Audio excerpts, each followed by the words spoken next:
Good evening. It is so good to be here with each and every one of you on this winter solstice.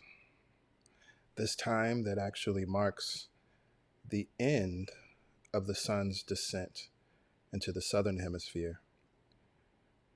It is a time that is marked by darkness, what appears to be sustained darkness. But again, this is the end of the descent. And we know the spiritual truth that in order to spiritually ascend, we must first spiritually descend. And when this period is over, on December 25th, the sun begins to rise again. It is reborn. And so we make use of this time of darkness, recognizing that all things are created in the unknown. All things that are created in the mystery. All things are created in a womb where eyes cannot see. And yet something profound and miraculous is taking place.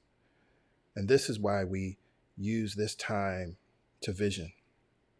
We use this time to listen. We use this time to catch the idea of what God, what love, what life itself is seeking to be, to express in, through, and as each and every one of us. I am so grateful that you've taken the time to vision tonight.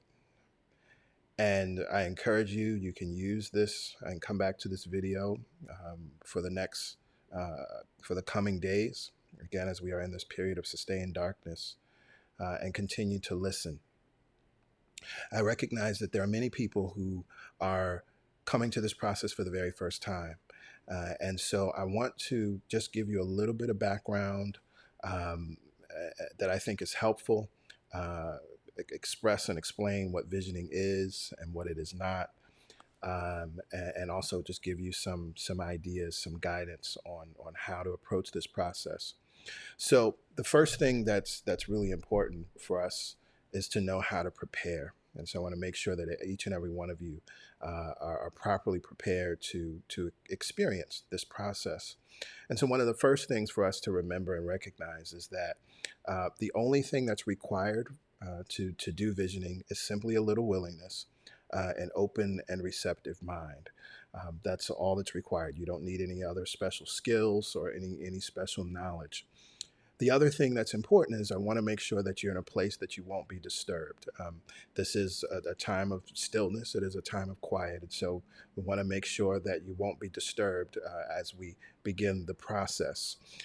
Finally, if you don't have it already, please make sure that you have pen and paper handy, because after we move through the process of visioning, I'll ask you to take some time to write down what you've received, write down what's come up, write down the answers to the visioning questions as we move through them. So you can take this time as you're listening to me now to move to a space that's more comfortable and quiet, to get that pen and paper, because you will need that, and you want to have that right by your side. You want to have that handy as we move through this process. So what is visioning? Visioning, or the life visioning process, is a wonderful, powerful process and technique that was originated and developed by Reverend Michael Bernard Beckwith, who is the founder and spiritual director of Agape International Spiritual Center. This is, I would say, his gift to the world, and definitely a gift to the New Thought movement. And while he is the originator, he has freely given this process and shared this process so that anyone, any organization, any individual person can use this process to experience the transforming effects of visioning. And so in an interview, when he was asked about visioning, these are his words as he describes what visioning is. He says that visioning is a process by which we train ourselves to be able to hear, feel, see, and catch God's plan for our life or for any particular project we're working on. It is based on the idea that we're not here to tell God what to do, or to ask God for things, but to be absolutely available for what God is already doing, to open ourselves up to catch what's already happening. Now, as you hear that, you may be thinking, well, wow, that's different than what I expected, right? I thought that maybe this visioning process was a way to sort of brainstorm around an idea that I already have, brainstorm around a business idea that I already have, brainstorm around plans and ideas that I have for 2021 already. But this key idea, we're not here to tell God what to do or to ask God for things. Now, why is that? Because we must understand who and what God is, right? God is all knowledge, not just all knowing. Every solution is contained within who and what God is. Every possibility, right? Those things that have already been made manifest and we've experienced, but also those things that we have yet to experience, they are contained within the all that is. And so while we may have a wonderful imagination and while we may be tapped in and think that we know what our new year is supposed to look like or what is seeking to emerge in, through, and as us, there's something that's echoed in the scriptures that I think is very important. We hear and we read in the text in Ephesians, now unto him who is able and who is able to do exceedingly and abundantly above all that we could ask or think. This is the truth of who and what God is. This is why we're not here to tell God what we want or to ask God for things, but we're actually using this process to tap into that exceedingly and abundantly energy. That thing which is above what we could ask, that thing which is above what we could think. And if we go to the Message Bible, I love this translation. It says, that thing which is far more than you could ever imagine or guess or request in your wildest dreams. So this is what visioning is tapping us into a space, tapping us into a realm, tapping us into a place of receptivity that is far more than we can imagine, far more than we could guess, far more than we could request, even in our wildest dreams. And so that's why Reverend Michael is clear that with this process, we're here to catch the vision. We're here to align with it. We're here to tap into this mode of receptivity and allow it to speak to and through us. And so it's important then to understand that visioning is different than visualization. And what does Reverend Michael say about that when asked? Visualization, he says, is a beginning phase in metaphysics in which we mentally conceive of something we want. We imagine doing it or having it, and we generate the feelings that would accompany the experience. We've all done that. We know how to do that. A thought must be emotionalized in order to manifest into our five sense world. Visualization involves having an idea, a preconceived idea of what we want to accomplish or how we want to live in our life. Then imaging that goal as already received and establishing the necessary mental and emotional vibrations to bring it forth and manifest it. This is what I'm sure many of you have done. This is what many of you understand. If you've read The Secret or you've read or studied anything from Abraham Hicks, this is that baseline, right? That we have the opportunity to hold an idea in mind, emotionalize it, focus on it, develop the necessary mental and emotional vibrations, as Reverend Michael says, and we bring it forth, we manifest it, we experience it in our five sense world.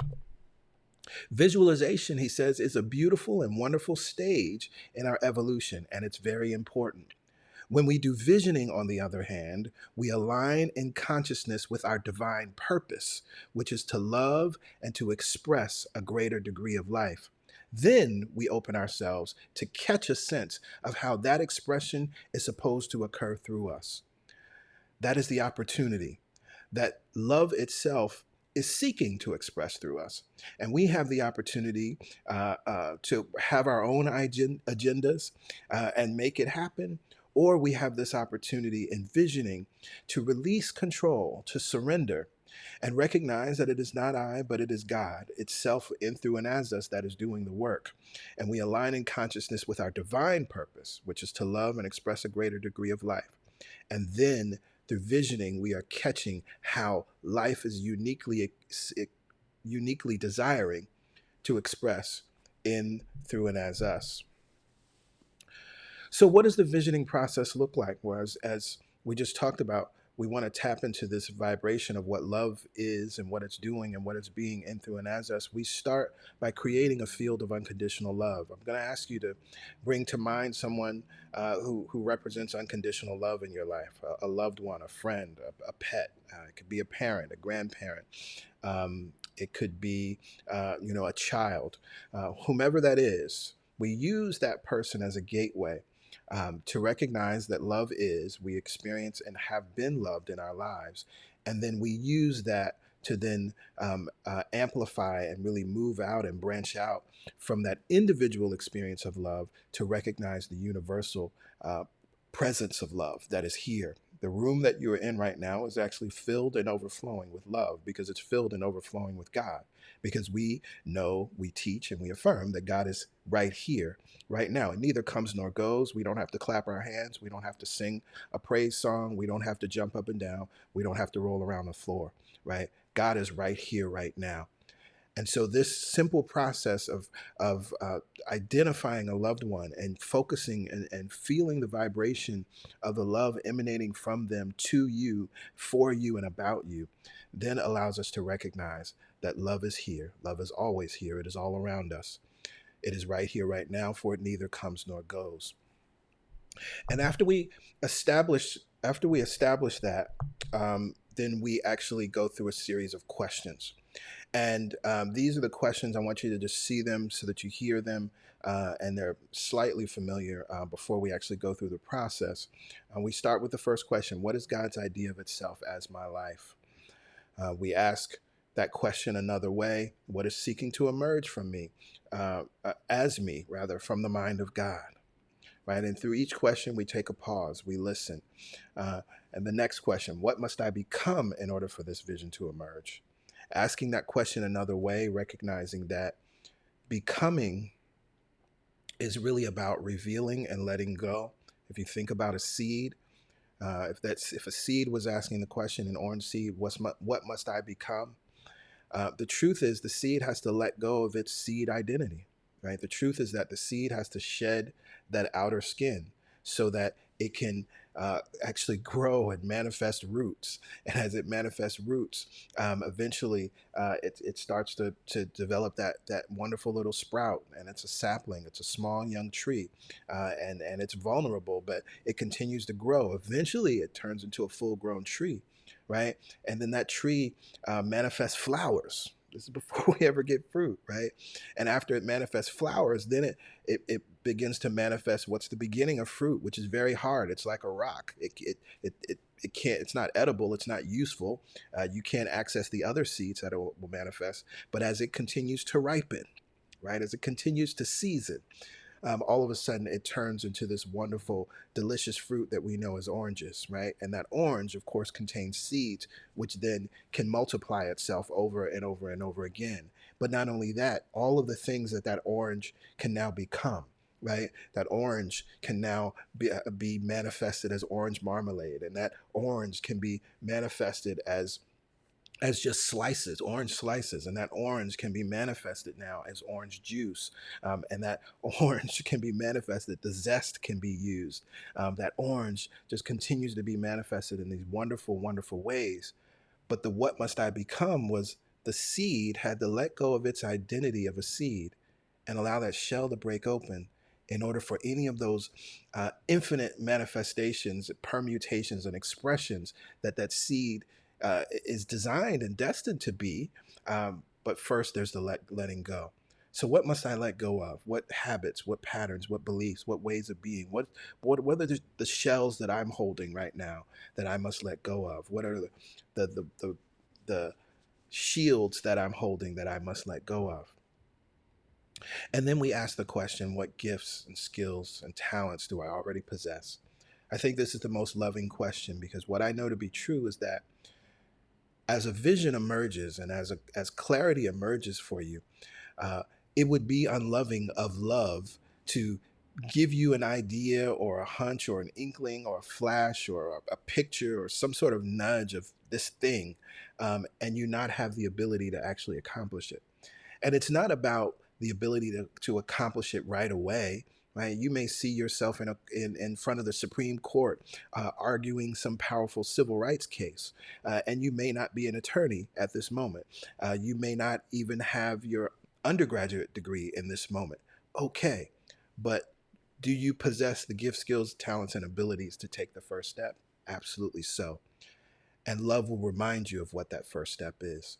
Another thing is that many times the gifts, skills, talents, and abilities that we possess are things that we don't even think are that great, that we wouldn't even call them gifts, skills, talents, or abilities. But that may be your $1,000,000 skill. That may be your $1,000,000 ability. Love will show that to you. And then we go through a closing process, and gratitude, and then I close with a prayer. One of the other things that I definitely want you to be mindful of is how to position yourself as you go through this process of visioning. Now, as I already shared, you want to be in a place that you won't be disturbed, and all it requires is an open mind and willingness. But it is important for you to know that what visioning is you're sitting in a posture of active listening. This is not a meditative process in the sense that you're kind of drifting off and drifting away and floating away, but you're not falling asleep, but you're actually leaning in. Right, you're leaning in as if you were about to be told the world's greatest secret. Right, as if you were about to be told the secret to your life. But it is important that we come to this space with no agenda, no expectations. Sit in a posture of curiosity, and please remain fully focused, engaged, and alert. So one of the things that I do when it comes to visioning, and that I like to do with visioning, is actually use music, because I think music just really helps us to set the tone. It really grounds us. It really moves us forward in a beautiful way. And so we're going to do that this evening. We're going to start with a song. And as that song is playing, I encourage you, again, to really just get comfortable and relaxed. Allow the words to really speak to you, allow the words to really minister to you, and allow the words to guide you into this next phase. So we will move into the song, and after the song, then I will take you through this process. We're going to hear from Soul 21. One of the things I love about this time of year is it's a time that really calls for stillness. And I invite you that as you're moving towards the solstice, that you find time to get still, to find time to rest and relax. We actually, as humans, we operate against nature.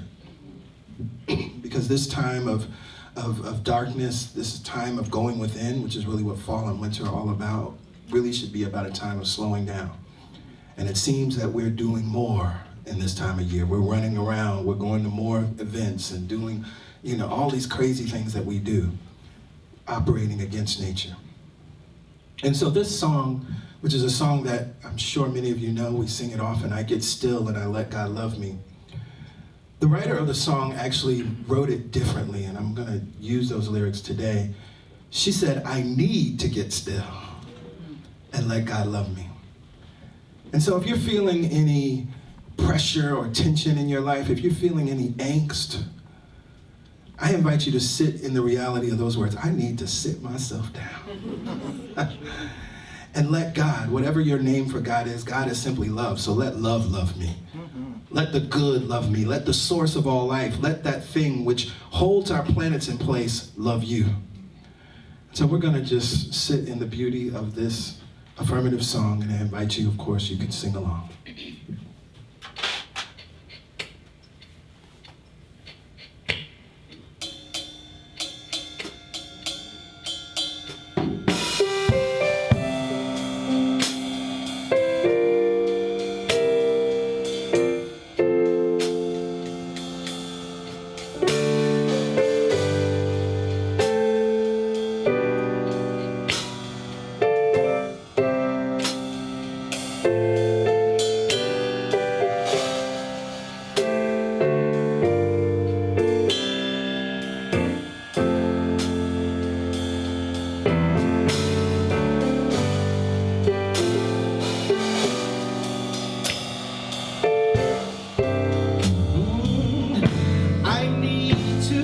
Still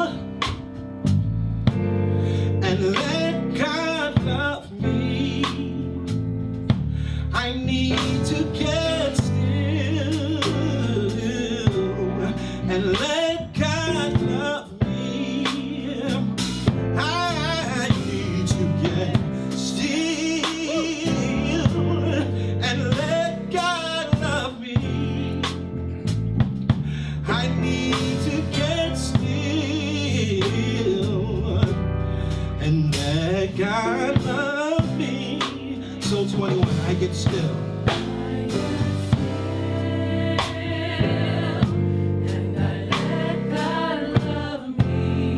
Right here and right now.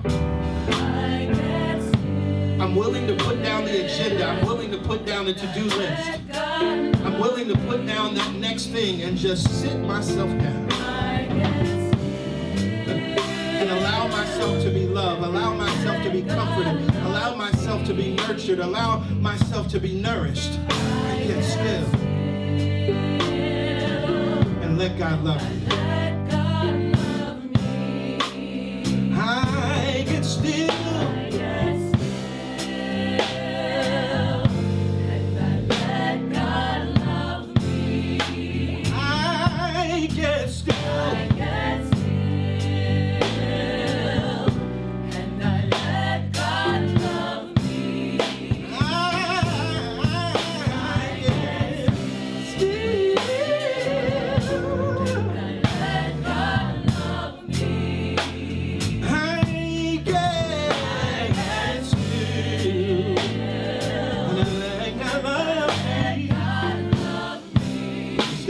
I get still. If you know the story of the life of Buddha, he spent a whole lot of time running around trying to do deep spiritual things. And he came to the realization that if I sit myself down at the bottom of this Bodhi tree, all will be well. I will achieve this thing that I've been searching for outside of myself, called enlightenment. Whatever it is that you're seeking, it will not be found in your doing. It will be found in the stillness. It will be found in the silence. It will be found in the quiet.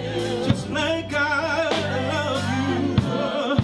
Oh, I get still.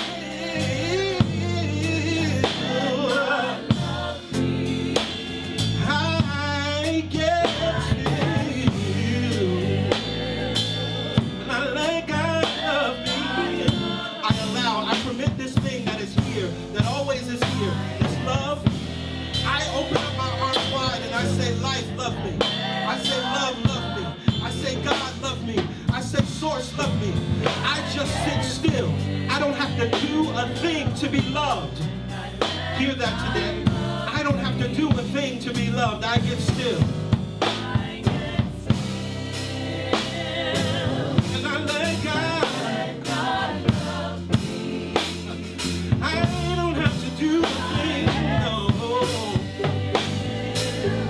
God love me. Get still. Get still. Get still. Get still. Get still. Get still. Right here, right now. Get still. Get still. Get still. Get still. It's in the stillness where everything happens. Yeah. Get still.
And so we take this time now to relax and breathe. If you have not already done so, I invite you to close your eyes now and get still. As we allow God to love us, as we allow God to speak to us, as we enter a sacred conversation. With each inhale and each exhale, allow it to be a signal to your body that all is well. With each inhale and exhale, remind yourself that we are now entering the realm of no agenda. There are no to-do lists here. There is no one to call. There is nowhere to be. There is no way to be. We simply get to be here now. The past is gone. The future is yet to come. And we are in the present moment now.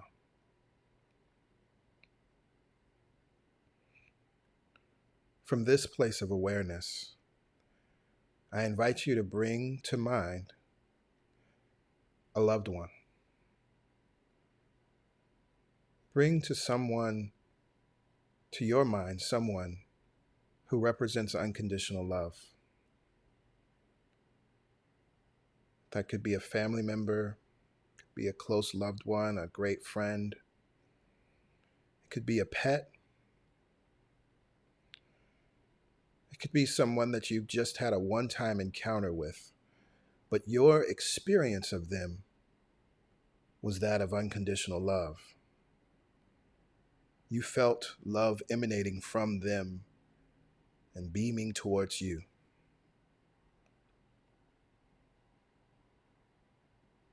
In fact, the person that comes to mind, it may be a person that at one point in time in life you did not fully show up as a loving being that you are, but that didn't change how they felt about you. That didn't change how they spoke about you. That didn't change how they looked at you. That didn't change how they treated you.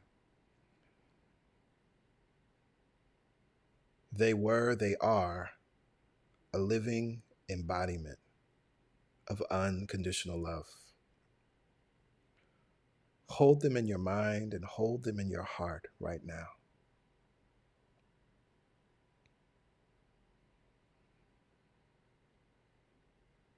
And as you hold them in your mind and heart, I invite you to experience their love.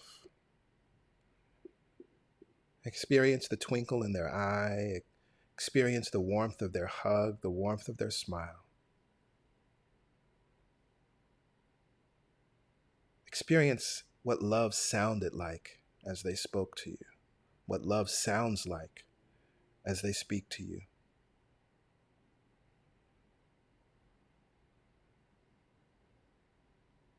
Feel their presence.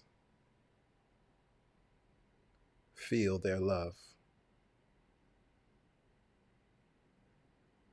And we breathe.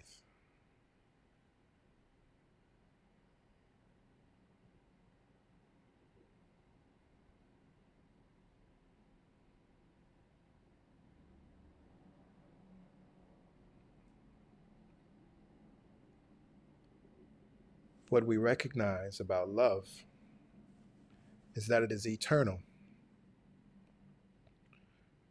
What we recognize about love is that it's unconditional. And what we recognize about love is that it's everywhere present at all times.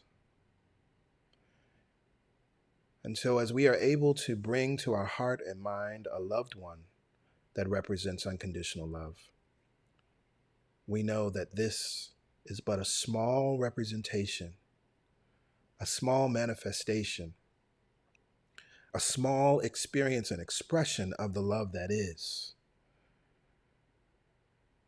And so as we are able to bring to our heart and mind a loved one that represents unconditional love, we know that this is but a small representation, a small experience and expression of the love that is. And so as we are able to bring to our heart and mind a loved one that represents unconditional love, we know that this is but a small representation, a small experience and expression of the love that is. And so, with gratitude and thanksgiving for that loved one, I now invite you to amplify your awareness of the presence of love beyond the expression through that body, but recognizing that it is everywhere present at all times. And so I invite you here and now to amplify your awareness of the presence of love by 10% now.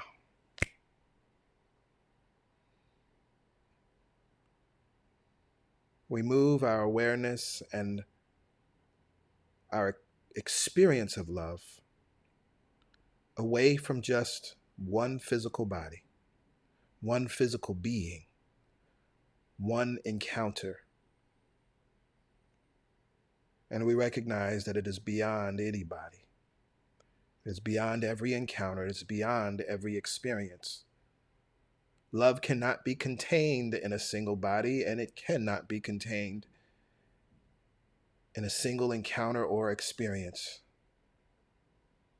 So we are grateful as we have turned our attention to it, but we want to experience and express more of it. I invite you at the snap of my fingers to experience the presence of love right here and now where you are, amplifying it to 50% now.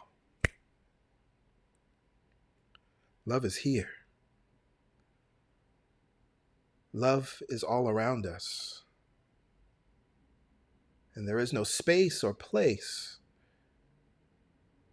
where we can avoid it or be without it.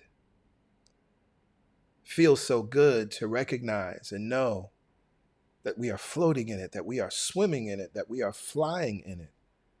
For it is the sustainer of all life. It is the battery, the sacred battery that empowers and powers us all. And recognizing this to be true, I invite you now to amplify your awareness of the presence of love to 100% now. Love is here. It neither comes nor goes. It is right here, right now, and the spaces that we contain, that we are in, these spaces are filled and overflowing with love unbroken, with love eternal. And now we desire for love to speak. From this place of awareness, we enter a sacred conversation. And in this sacred conversation, we ask the question, what is God's idea of itself as my life? And we breathe.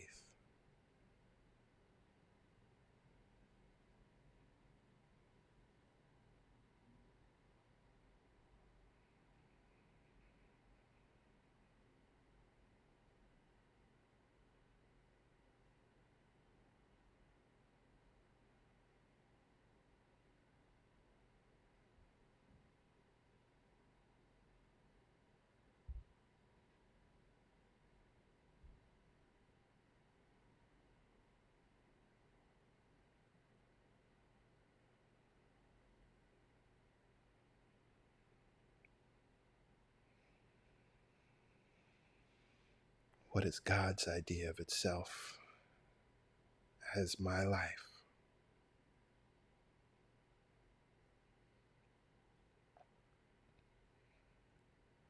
We can ask this question from another perspective. What is seeking to emerge from the mind of God as my life?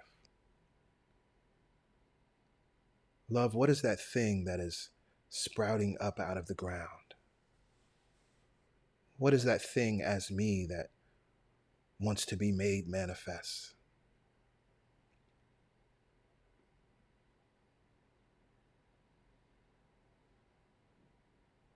And we breathe.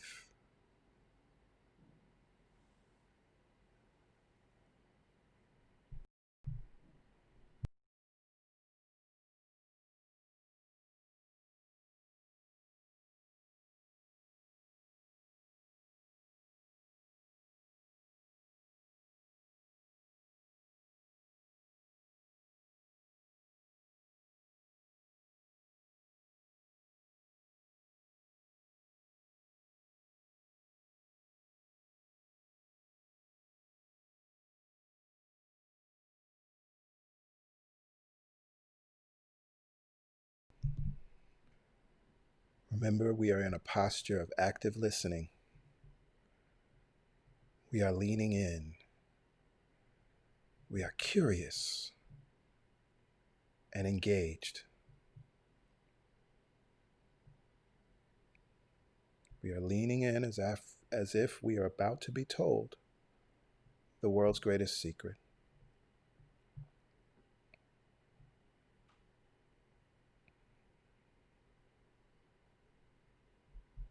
And from this place of listening, we continue the conversation.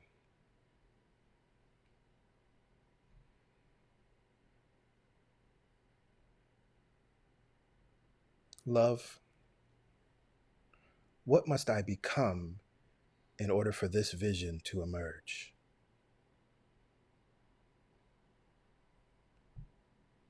We recognize that the process of manifestation is really a process of revelation or revealing. We get involved so that we can evolve. And so revealing is becoming.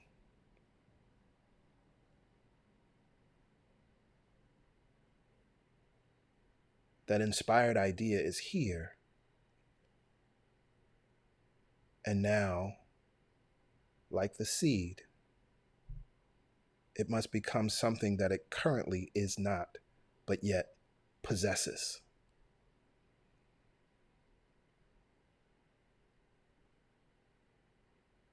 We ask this question another way. What must I let go of in order for this vision to emerge?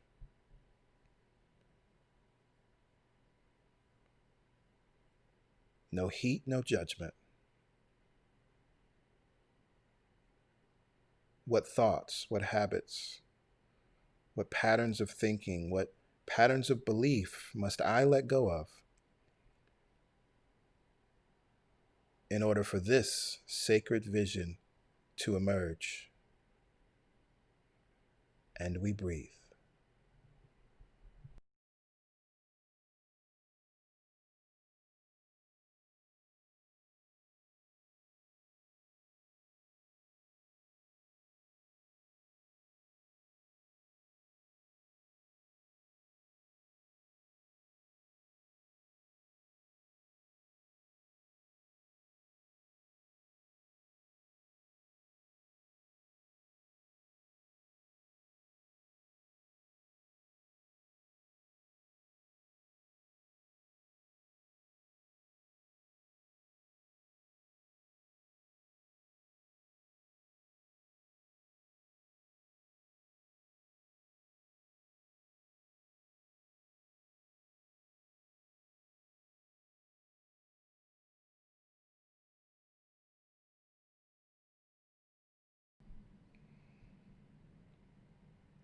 We continue the conversation. We remain in the posture of active listening. And we ask of love a new question. As this vision is emerging and as clarity is forming around our becoming and our letting go of old identities that do not align with the new expression that is seeking to emerge in, through, and as us, we ask the question, what gifts, skills, talents, and abilities do I already possess to put in service to this vision? What do I possess right now that will support me in taking the first step? What do I possess right now that will support me in being fearlessly willing to become more of who I am? And we breathe.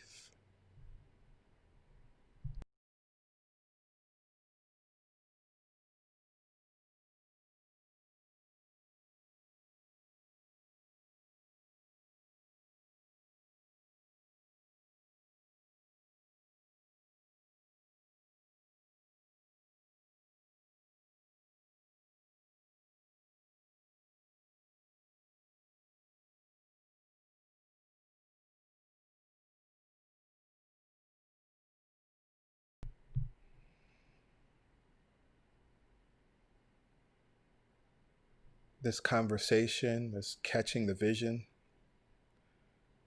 Sometimes it may just be a word. It could be an image that comes to your mind, of a gentle nudge, a flash of inspiration or insight, a download of some kind. A memory could come up. Maybe an idea that Source has been nudging you about for quite some time, that was buried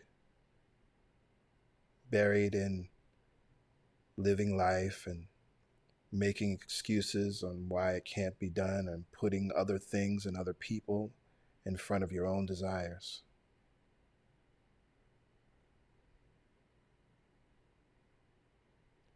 Lean in and listen.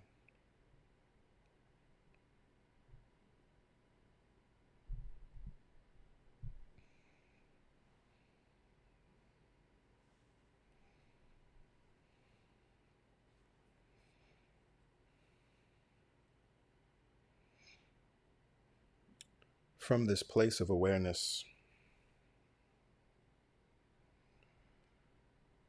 we're going to activate the sacred yes factor. What I know to be true is that no thing comes into being without the power of yes.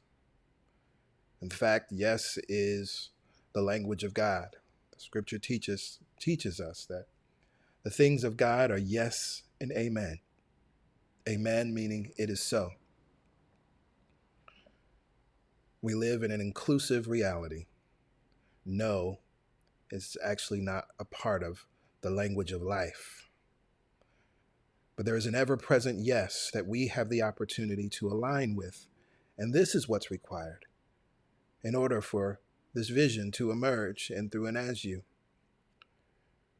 And so I invite you to bring to your mind a time of willingness, a time of absolute willingness, a time when you desire to be something or do something or have something, and you were so clear about it, no one and no thing could deter you. You may have had naysayers. You may have had people who doubted what you were able to do or capable of doing. But you were living in and embodying the reality of the words. Yes, I can. Yes, I will. Yes, I must. I will not give up. And it was out of that willingness that you made that reality manifest, that it came into being. Bring that to mind. I'm sure you have countless memories of that vibration. Just bring one moment to mind. Feel and sit in what it felt like in your heart and mind to be that clear, to be that confident, to be that focused, to be that determined, to be that persistent. Yes, I can. Yes, I will. Yes, I must. There is no thing that can stop me.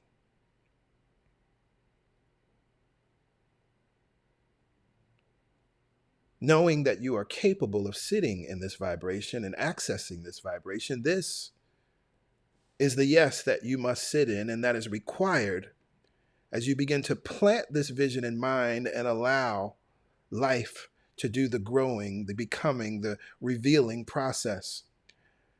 And so I invite you now to sit in this power and this presence, and we're going to amplify the sacred yes factor. We're going to amplify it to 10% at the snap of my fingers now. We are choosing to live in the yes. We are saying yes to life. We are saying yes to life. We are living in the vibration of that powerful song. As we hear, there is more that I require of thee. There is more that is seeking to emerge in, through, and as you. And we sing, we affirm yes. And as we are singing and affirming yes, I invite you to amplify this sacred yes factor to 50% now. We say yes, God. We say yes, life. We say yes, love. We say yes to this vision. We say, yes, I will become it. Yes, I will embody it. Yes, I will express it. Yes, I will experience it. Yes, I will be a beneficial presence on the earth in, through, and as this vision. Yes, I will fulfill my divine purpose to love and be a greater expression of life. And from this place of awareness, we amplify the sacred yes factor to 100% now. We are swimming in yes. We are aligned with the consciousness that is God, that only knows yes and amen. And this yes is now the wind at our sails. This yes is what allows us to persevere.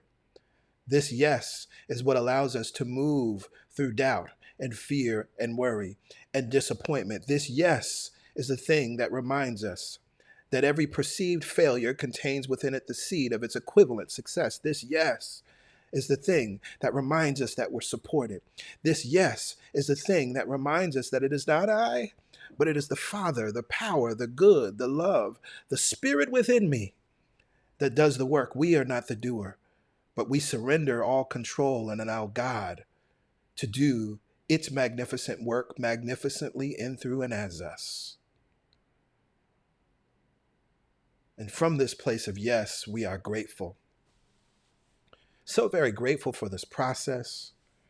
Grateful for our loved one that represents unconditional love and was the gateway to remind us that love is here, ever present.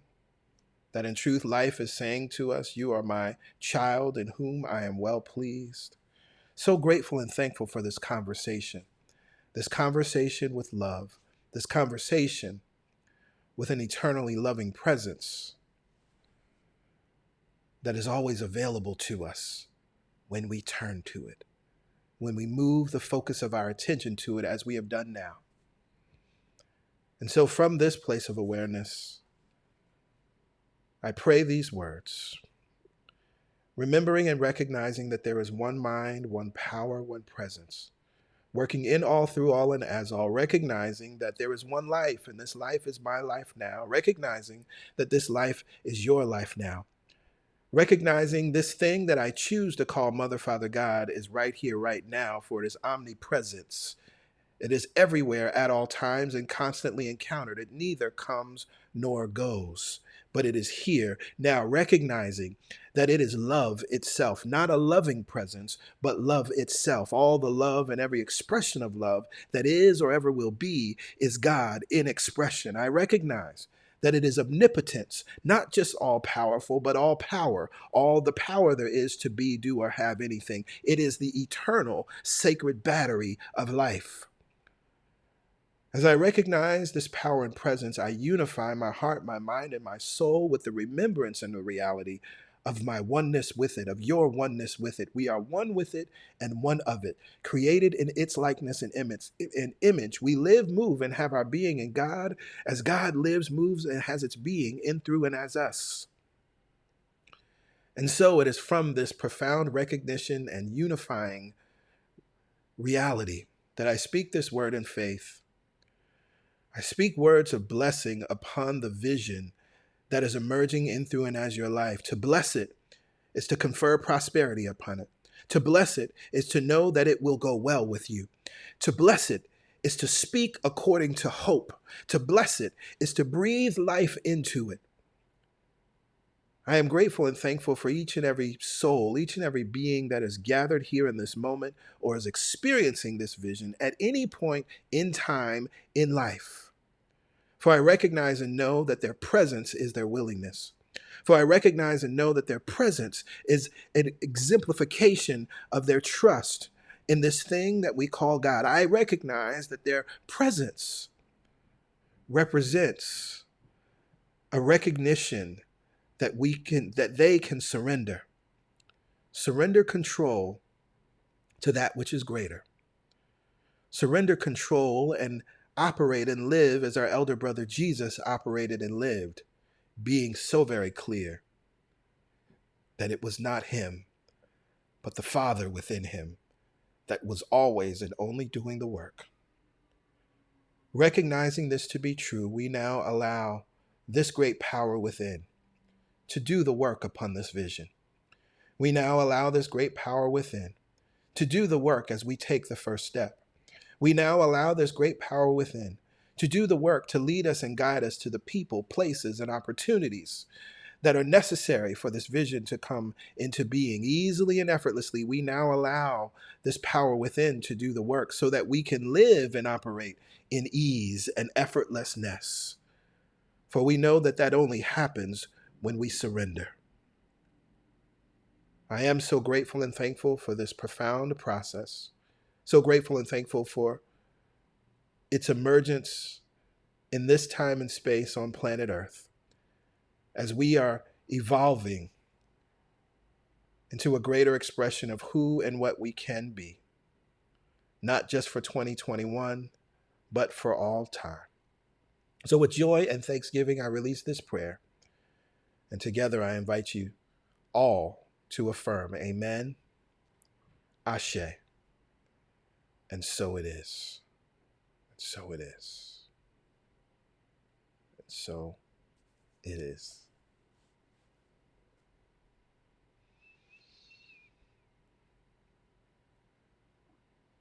Please take a moment as you emerge from this experience. And once you are fully present, please grab that pen and paper that you have nearby and write down what you received.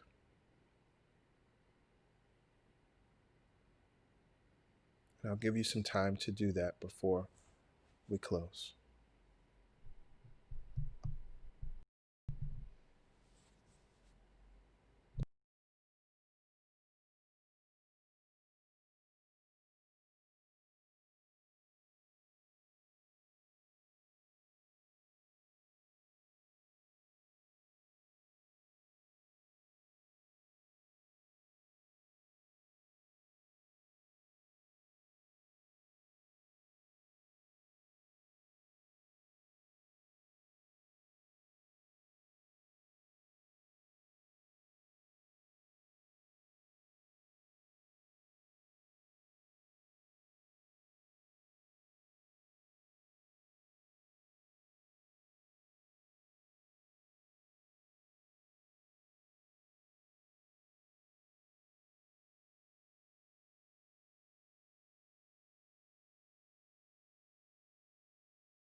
We are writing our response to the questions.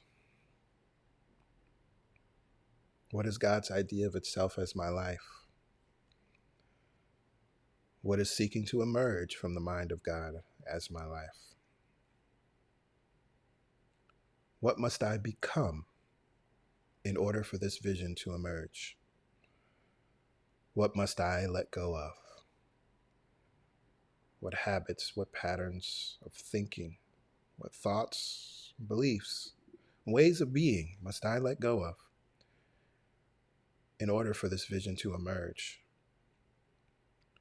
And finally, what gifts, skills, talents, and abilities do I already possess to put in service to this vision, to take the first step in the revelation, the revealing of it?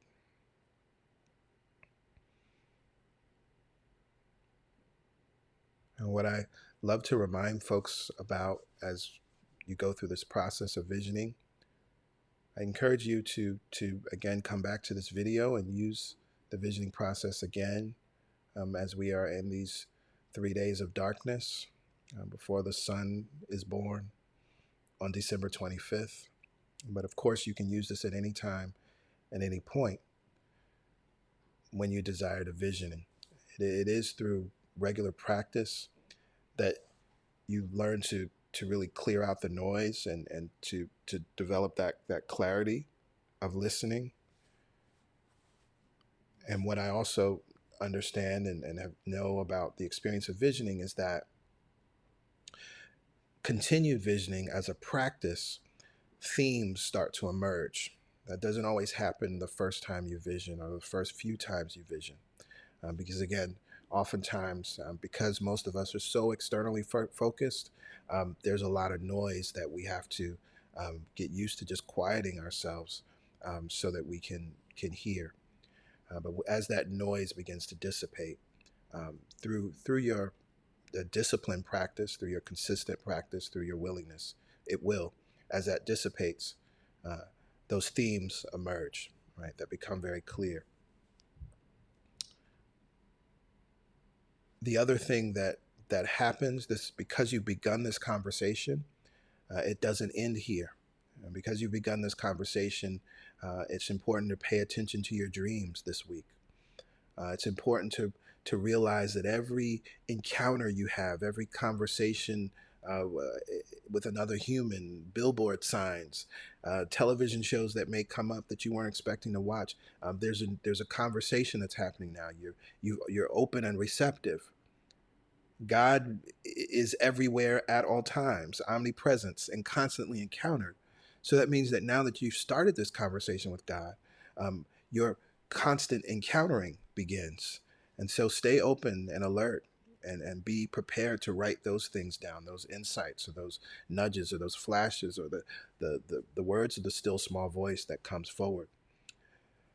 I am so grateful and thankful as always to move through this process with each and every one of you. I appreciate you being here tonight. Uh, and I pray that, of course, you'll have a wonderful remainder of your week as we move into the holiday. We're in the holiday season, but of course, the official holidays of Christmas Eve and Christmas. And I pray that many of you will join us next week on Thursday evening for our Christmas Eve service. Um, Again, I thank you for being here. It is absolutely my honor. Be well, and we look forward to seeing you real soon. Okay, bye for now.